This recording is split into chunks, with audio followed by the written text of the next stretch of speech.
One of the biggest problems when it comes to Rust cinematics is having actors. In this tool, the PlayerRecorder, it completely replaces that and pretty much allows you to record yourself in game. Whether that's like flying a minicopter, fighting, raiding, pretty much anything you can do in Rust, it can capture. For all of its features, you can view it right on our website at rustcinematic.com.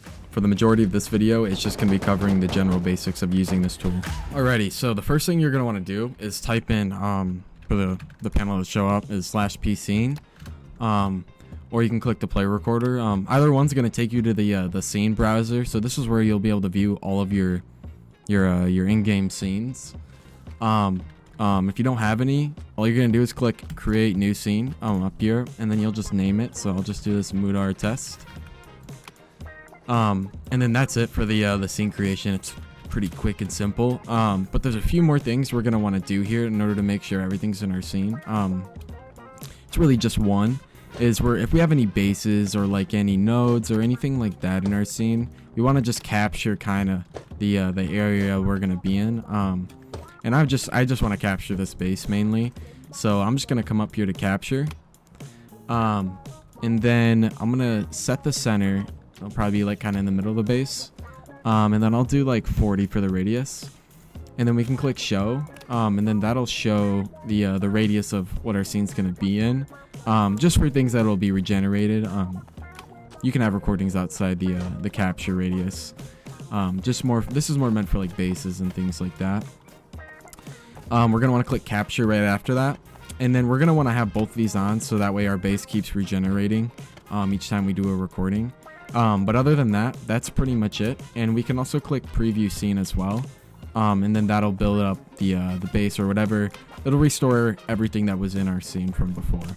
Now we're going to do our first actual recording and setting that up. So first, I'm just going to grab a kit real quick. It's going to be this big green kit right here. And pretty much all you got to do is just click this record button right down here. And then, yeah, you'll see the base got rebuilt. And then we'll have a timer go off. And I can just kind of run towards the base or pretty much do whatever I want. Say I want to kind of shoot at the roof a little bit.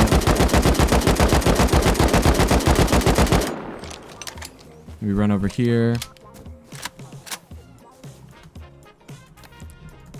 And then we can name the recording. Let's call this one Mudar 1. And then we can just click play and the base will regenerate. And then you should see our guy come up right here. And it's going to do exactly what we just did.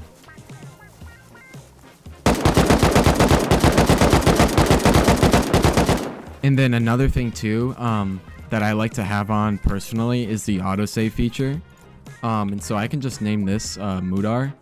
And so I'll just turn this off, or I'll delete this previous recording. And then I also like to have on the TP after recording. So essentially, you can also click these icons in the settings here, and it'll tell you exactly what each one does. But autosave pretty much just saves the recording, and you don't have to type in a name. It'll just have it as an automatic preset name right here. And then the TP after rec, pretty much after you're done recording, it'll TP you back to where you started from. So I'll do another one of the me kind of up here. Let me just get into the space. All right, and then so I hit record. It should regenerate the base. Awesome, that should be pretty good. And then boom, it TPs me back right into where I started, and it names it as well. Alrighty, now we're gonna be adding some more actors to this. And personally, I like to use the advanced scene editor UI. It just helps me kind of visualize my entire scene. So all I'm gonna do is hit record, and then the base will get regenerated. And I'll just kind of go through some of the stuff we can capture here. Pretty much everything, honestly. Yeah.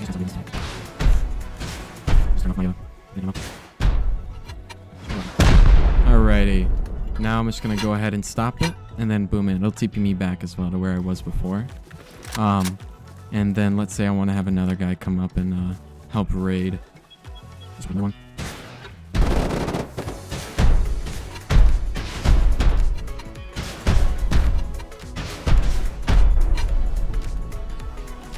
Awesome.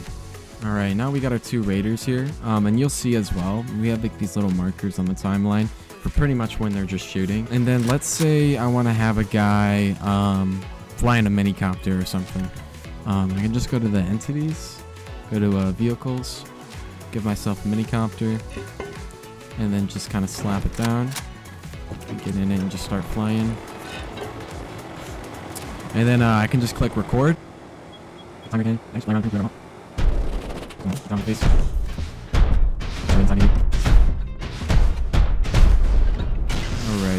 then I can just stop this. And then yeah, it's keeping me back. Alrighty. And then the next thing too is gonna be the retake option that I wanted to show. Pretty much with this, if a take is bad or anything like that, you can just click retake, and then it'll ask these options here to use the same kit, the same starting position and whatnot, and you can just click start retake, as well as in the advanced scene UI as well. You can go to the settings and then go to playback and retake, and it'll ask the same thing.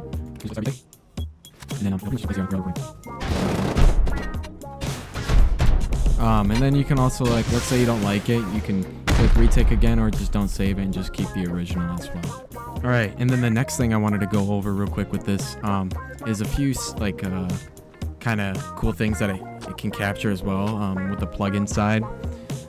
So like animations, let's say. So if I do /animations, this works as well with just putting it in your console. But let's say I want to have like a talking animation during this scene. I can click apply on one of these and record myself doing the animation, and it'll play out in the scene. I can also add a light as well. So if I do /lights and then go to the presets, let's say, or I want to add just my own, I go to the 3-point and then spawn the warm one. And then I'm just gonna do this one through my console, but I can record myself, and then I'll play an animation on me. And this works with any moving gestures and whatnot. It's pretty useful. Alrighty, and then now if I play back my entire scene,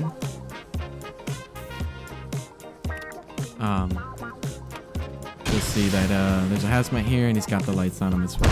So just another small thing that it can capture. And then also the markers again in the advanced scene UI. The purple is animation, so when an animation starts, you'll see it right there.